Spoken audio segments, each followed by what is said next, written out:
HAS berusaha untuk mencongkel mata kanannya dengan kedua tangan ibunya sendiri. Hai guys, apa kabar kalian semua?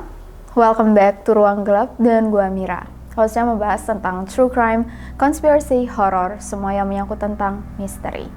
Belakangan ada banyak sekali kasus-kasus di negeri tercinta kita ini. Kasus double homicide ibu dan anak di Subang yang sampai sekarang masih belum terungkap. Kasus penganiayaan karyawan KPI. Pelecehan seksual Saiful Jamil yang lagi viral. Konflik KBB di Papua. Misteri mayat di Waduk. Dan kasus 10 pria bertopeng yang memperkosa seorang bocah laki-laki di dalam mobil pick-up di Medan. Tapi di video ini kita akan membahas dulu kasus tentang kedua anak yang dicurigai menjadi korban pesugihan yang dilakukan oleh orang tua mereka. Kasus yang membuat gue lemes, bahkan untuk rekaman video ini aja rasanya masih gak bisa gue deskripsiin. So langsung aja kita masuk ke cerita. Welcome to Ruang Gelap.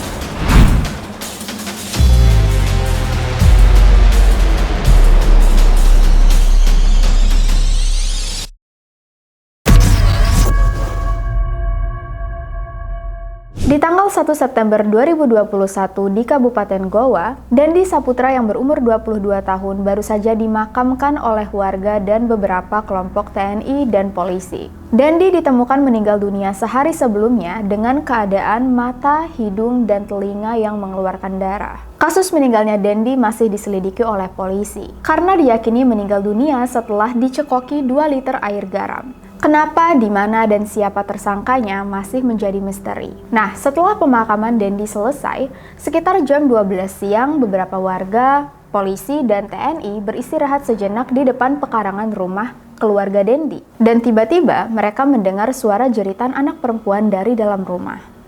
Bayu, yang merupakan paman almarhum Dendi, langsung masuk ke dalam rumah untuk mengecek, didampingi oleh beberapa polisi dan anggota TNI. Saat mereka masuk ke dalam rumah, teriakan itu ternyata berasal dari AP, adik perempuan Dendi yang baru berumur 6 tahun.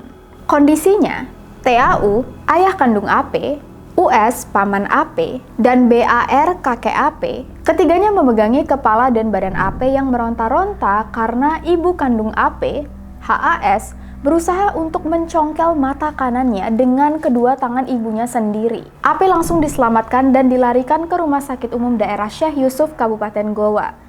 Sedangkan ibu, ayah, kakek, dan paman AP langsung diamankan oleh polisi. Saat ditanyai kenapa orang-orang dewasa ini berusaha untuk mencongkel mata AP, ibu kandung AP yang berinisial HAS menjawab, ada sesuatu di mata AP.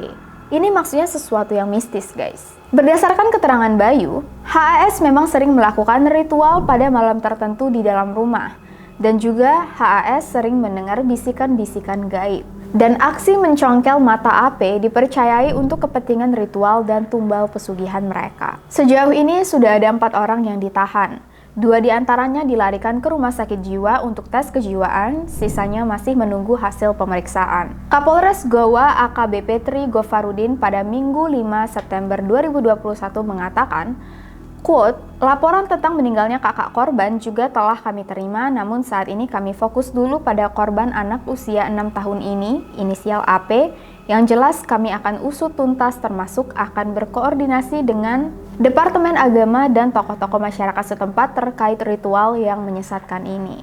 AKBP Tri Gofarudin sendiri berjanji akan mengusut tuntas kasus dugaan ritual pesugihan ini. Dan kemungkinan jumlah tersangka akan bertambah. Kalau kalian ingat, ini bukan pertama kalinya anak-anak jadi korban pesugihan di Indonesia. Pada bulan Mei 2021 kemarin, kita dikejutkan dengan penemuan jenazah anak perempuan berumur 7 tahun yang bernama Aisyah yang ditemukan telah mengering dan ternyata disimpan oleh kedua orang tuanya karena dipercayai Aisyah bisa bangkit kembali.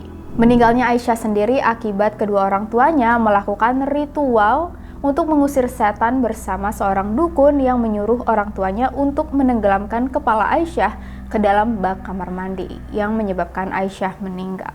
So far, inilah fakta-fakta yang kita ketahui tentang kasus pesugihan di Goa. Kita doakan saja semoga AP bisa segera pulih dan juga akan mendapatkan bantuan khususnya dari pemerintah untuk memulihkan kembali mentalnya. Gak bisa kita bayangin seberapa banyak dampak penganiayaan ini akan mempengaruhi kondisi mental, bukan cuman fisik AP sendiri. Diketahui juga AP dikatakan akan segera menjalani operasi untuk menghindari kemungkinan kebutaan pada mata kanannya. Entah apa yang sedang terjadi di negeri kita. Yang bisa kita lakukan cuma berdoa dan terus memantau kasus-kasus ini agar bisa diusut sampai tuntas dan memberikan keadilan yang seadil-adilnya bagi korban. See you guys on the next video. Semoga kalian baik-baik saja, aman-aman saja. Please stay safe, take care, stay at home, stay safe, and stay alive.